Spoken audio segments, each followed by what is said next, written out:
All right, let's get right into it. Today, we're deconstructing a really powerful and, frankly, pretty stark strategic doctrine for a hypothetical second Trump term.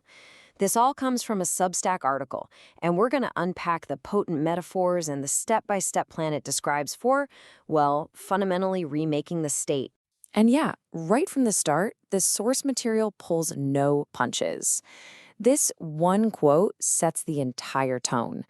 The argument we're about to explore isn't framed as, a gentle course correction or a couple of policy tweaks. No, it's presented as a radical, surgical procedure. So here's our roadmap for this explainer. We'll kick things off with the diagnosis, take a look back at the first term, and then really dissect the strategy for a second one, including its main target. We'll get into how the government is described as being at war with itself before we land on that final, pretty dramatic conclusion. Okay, so let's start with the core metaphor that holds this entire strategy together. The source frames the current political situation not as some problem to be managed, but as a critical condition that requires a really drastic intervention. The argument being made here is that the time for small, conservative measures is just over.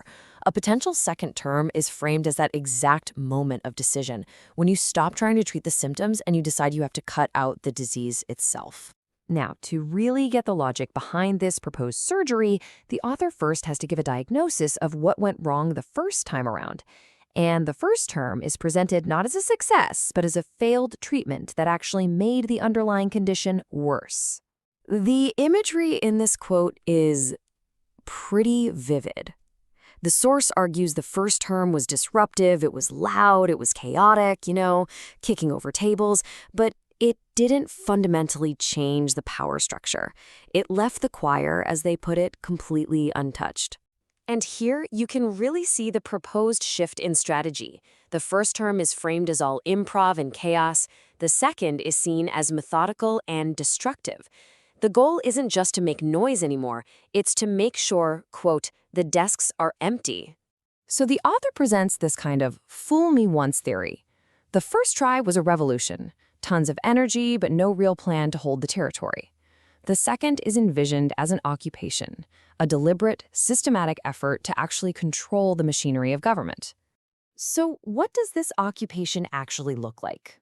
Well, according to the source, this scorched-earth doctrine translates that whole surgical metaphor into some very, very direct administrative action. The plan, as it's laid out, is a four-pronged purge. We're talking mass terminations in key departments like the DOJ and state, forced retirements for career officials, cutting loose federal contractors, and, this is a big one, zeroing out the budgets for NGOs and other outside groups. But this whole purge isn't supposed to be random. It has a very specific conceptual target, and the author gives it a name, the Intercom. It's presented as the central nervous system of the opposition. Okay, so what is the Intercom? Well, as the source defines it, it's this huge, interconnected web of institutions. Think nonprofits, media outlets, even parts of the government itself, that are all seen as working together to promote a single ideology, often with taxpayer money. And dismantling it means taking these very practical steps. It's all about, in the author's words, cutting off the oxygen. That means defunding everything from foreign aid and public media to cultural programs and advocacy groups that are perceived to be part of this network. So this strategy leads to a scenario the author describes as absurdist theater, a government that looks like it's openly fighting with itself. And the source uses a really specific anecdote to illustrate this whole paradox. So let's look at this key study. It all centers on one government employee, whose actions are presented as a symbol of this very internal conflict. I mean, this sequence of events described here is pretty extraordinary.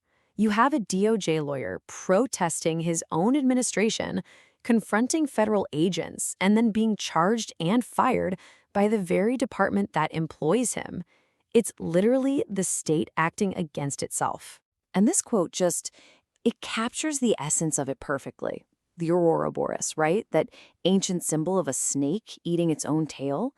It's being used here to describe a government that has turned inward, attacking and labeling itself in this endless cycle of internal conflict.